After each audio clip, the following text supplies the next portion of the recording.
Eh bien, bonjour à tous. Alors, on se retrouve pour une nouvelle petite vidéo. Donc, cette fois-ci, il y a du nouveau. Donc, vous le voyez tout de suite, hein, ça sera celui-là là.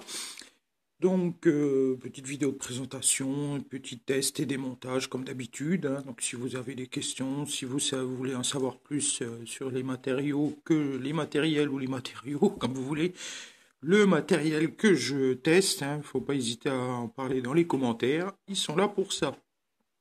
Donc, on va commencer tout de suite.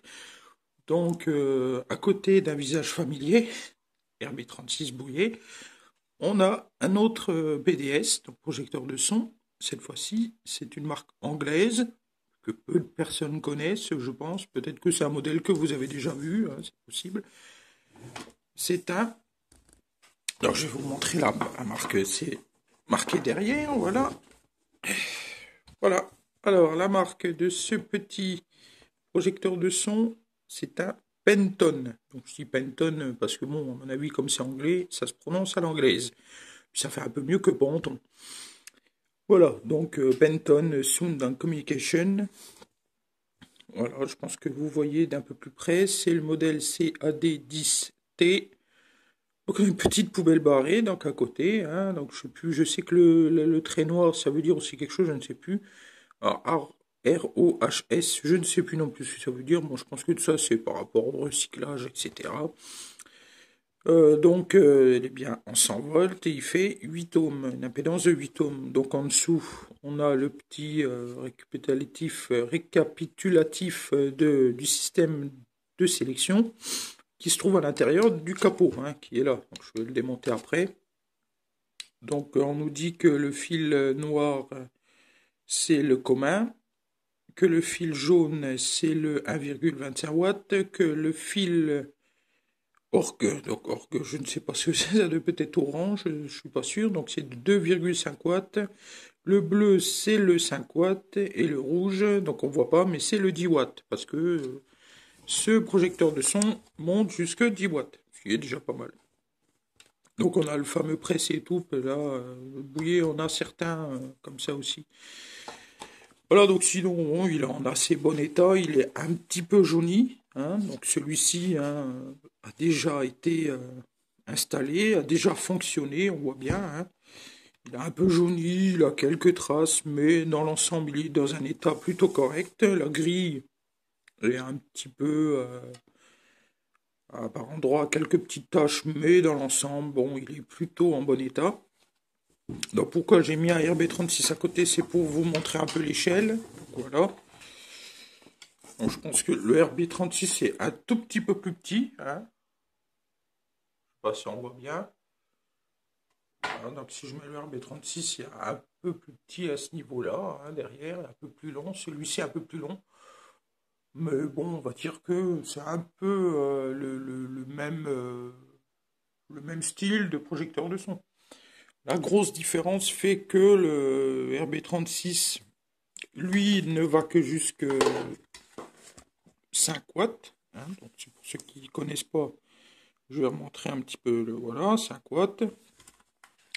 Donc on a un petit large bande tout simple, alors que celui-ci est censé monter jusque 10 watts. Donc moi je le laisse en 5 watts, il est très bien, je ne vais jamais le brancher en 10, je vois pas trop l'intérêt. 5 watts ce sera suffisant. Donc on va aller voir un peu comment c'est fait là-dedans, comment ça se démonte, quel haut-parleur on trouve dedans. Et on va regarder aussi bien sûr le système de sélection qui est un poil différent de certains, mais qui est à peu près la même chose. Parce que si vous regardez bien, ce n'est pas un câble à sélecteur, hein. Voilà, bon, ça je vais le débrancher d'ailleurs, ça ne sert plus à rien. Voilà, c'est un câble, c'est des câbles, tout ce qu'il y a de plus simple. Donc le sélecteur se fait, la sélection se fait à l'intérieur du capot. Donc ce que je vais faire, je vais démonter le capot et on va regarder un peu comment ça se trouve là-dedans. Voilà, à tout de suite. Donc on continue un peu cette vidéo de présentation. Donc si aussi j'ai choisi ce PDS là en particulier, c'est parce que j'en voulais un. Et d'ailleurs, c'est un petit avantage aussi sur celui-ci, avec un étrier en voilà de ce style-là, hein, un étrier, je sais plus comment qu'on appelle ça. Voilà, même d'ailleurs les RB36 hein, les ont aussi. ceux qui sont un petit peu, voilà, en quart de... honnêtement, je sais pas comment qu'on appelle ça, hein, ils ont tendance à partir en angle, voilà, comme ça. Moi, je voulais ça, c'est parce que celui-là est destiné à aller dans mon jardin, sur le mur de mon jardin. Remplacer le RP01 qui est un peu trop vieux pour ça, et puis je préfère le garder en tant que collection. Il commençait un peu à rouiller au niveau du pied, donc il me faut un petit projecteur de son qui mange pas de pain. Donc j'ai vu celui-ci pour pas cher du tout, donc j'ai dit allez hop, banco. Donc là, ça, ce qui tombe derrière, c'est les vis arrière, donc on va les enlever, hop, et on va regarder.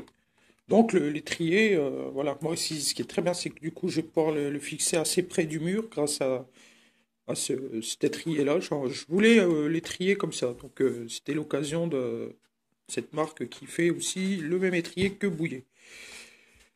Donc à l'arrière, voilà, on va démonter le capot. Donc il y a juste deux vis, hein, je viens d'enlever. On tire dessus et ça sort tout seul. Donc si vous regardez bien, on a quoi? Alors on a le transfo. Donc on voit ici à l'arrière, hein, on voit l'arrière du transfo. Donc on voit encore bien sûr il y a quelques bricoles d'écrit, on va retourner, ça sera mieux. Donc alors, pourquoi, je ne sais pas, il y a marqué 0 ohm ici. Donc on a 8 ohms. Ici on a des chiffres un peu, donc je pense que c'est le modèle du transfo, donc 100 volts. Et en dessous on a encore les puissances, voilà. Et les cosses en dessous qui sont ici. Donc le système est un peu différent, pourquoi? Parce que en fait, c'est un peu plus simple qu'un système à plusieurs fils. Donc, au lieu d'avoir le transfo qui part et tous les fils qui arrivent dans la gaine finale, on met un domino. Donc, c'est d'origine, hein, moi j'ai laissé comme ça, hein. Et on prend d'ailleurs, je vais faire un peu mieux parce que le gars il a repiqué directement sur le domino. Je trouve ça un peu débile. Moi je préfère remettre à l'arrière. Et voilà, donc on prend les fils du transfo, on met domino et ça part dans le câble. Voilà. Donc est-ce que c'est vraiment comme ça d'origine? Moi je pense que oui, hein. Moi, je pense que ce câble-là on le laisse déjà. Enfin on l'a déjà comme ça, je ne sais pas. Ou si ça a été rajouté, bien que le câble a l'air d'avoir été rajouté après. Donc écoutez, je ne sais pas. Peut-être qu'on les reçoit comme ça et qu'il faut faire le branchement soi-même, je ne sais pas. Il faudrait que je regarde sur le site. Enfin j'avais été voir mais il n'y avait rien de... Il n'y avait rien d'expliqué par rapport à ça, donc je ne sais pas. Moi, ce que je vais faire, c'est que je vais mettre un câble plus long, et remettre un domino plus proprement fait. Et puis voilà, hein. Donc sinon après, donc c'est un capot tout simple, hein, à l'arrière, voilà. Et ici, bon, qu'est-ce qu'on peut regarder? Alors, il y a un joint, on voit ici. Donc c'est un joint d'étanchéité, donc c'est pas plus mal. Donc le transfo tient dans une petite cavité à l'intérieur, voilà. Et puis voilà, il n'y a pas grand-chose à dire, hein. Donc c'est un système un peu différent de ce qu'on voit d'habitude, donc c'est aussi sympa de regarder, voilà. Donc là, à mon avis, si on voit derrière l'étiquette, il y a une espèce de petit arc de cercle de creuset dans le capot. Moi, je pense que c'est sur certains modèles où on doit avoir un sélecteur qui sort à ce niveau-là. Mais bon, moi, comme de toute façon, il va partir dans mon garage, dans mon jardin. Il sera réglé en 5 watts et il ne bougera plus. Voilà. Donc après, on va passer à l'avant du projecteur de son. Et puis on finira par un petit test de son comme d'habitude. Voilà, à tout de suite. Voilà, nous voilà pour la dernière partie enfin, du test de la vidéo, puisqu'après viendra un petit test de son. Donc le HP se démonte, enfin la grille se démonte comme un RB36, c'est-à-dire avec un petit levier, on fait levier. Avec un petit, voilà, moi je prends un petit tournevis, clac, paf, on fait levier et on sort la grille. À faire très très doucement parce qu'on a tendance à glisser et ce serait très très dommage de percer la membrane, ce qui m'est arrivé pour un RB34 il n'y a pas longtemps. Donc alors la grille, on la démonte comme ça et à l'intérieur, donc on a le haut-parleur qui se fait la malle, voilà, le voilà. Donc c'est bon, on a un beau petit, moi je trouve qu'il est plutôt sympa, un petit HP large bande, voilà, avec un bicone au-dessus. Donc membrane, donc la suspension elle est en, oh, c'est comme du tissu assez rigide. membrane un peu cartonnée. Donc, étant donné qu'ils sont vendus comme étant, je pense qu'il est tropicalisé. Bon, bien sûr, c'est pas là, c'est pas marqué comme sur les bouillets sur la membrane, mais bon, je pense que là-dessus, il n'y a aucun souci. Donc, il est d'assez bonne facture, hein, voilà, on a même un numéro de série, on a encore des petits logos là. Donc, 10 watts, 8 ohms. Bon, moi, il me paraît quand même sympa, hein, il m'inspire plutôt confiance.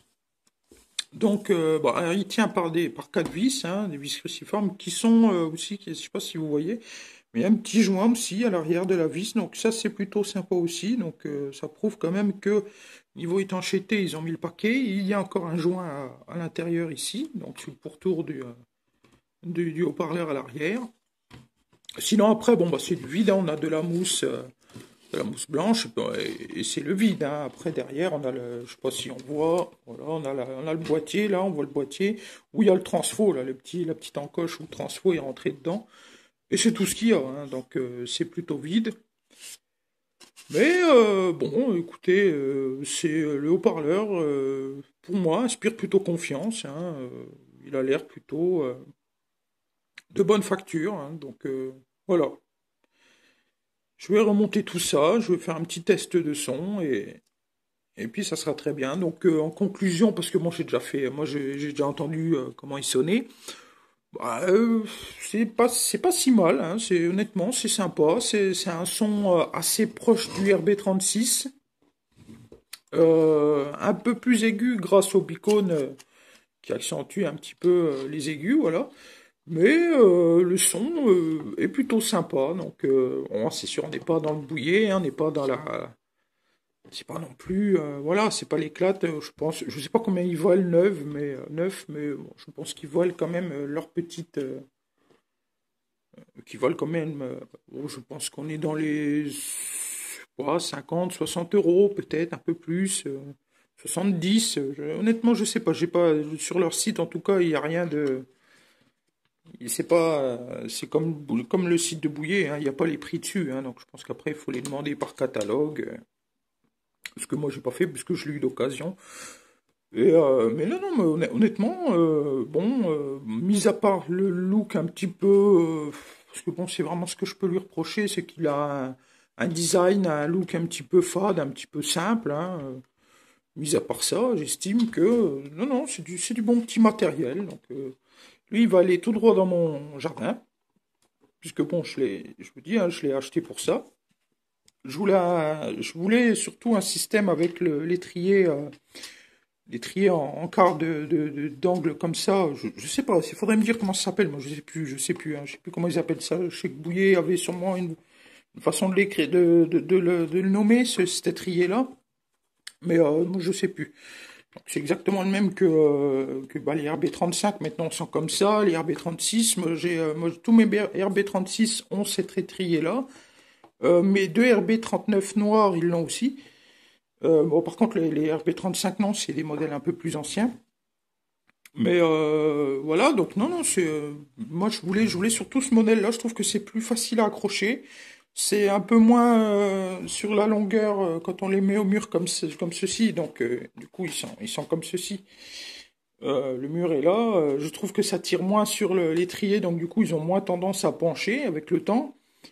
Et puis c'est plus simple à comment accrocher, à mettre le boulon là, puisqu'on peut lever et mettre le boulon en même temps que l'étrier normal. C'est un peu plus compliqué. Faut avoir l'habitude, on va dire. Mais non, moi je le trouve d'assez bonne facture, hein, donc si vous avez l'occasion de tomber sur cette marque-là, je ne peux que la conseiller. Après, il faut voir avec le temps ce que ça donne, mais bon, c'est quand même d'assez bonne facture. Donc je pense que pour le prix où moi je l'ai payé, en tout cas c'est plutôt bien. Je suis plutôt content de mon achat. Voilà, donc là je vais finir de resserrer le HP, je remets la grille.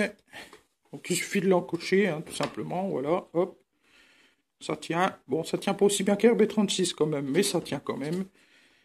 Voilà, on enclenche bien. Voilà, donc à part un design un petit peu simpliste, bon, moi je le trouve d'assez bonne facture. Voilà. Donc un petit test de son juste après, et puis si vous voulez en savoir un peu plus, N'hésitez pas à en parler dans les commentaires. Voilà, à la prochaine.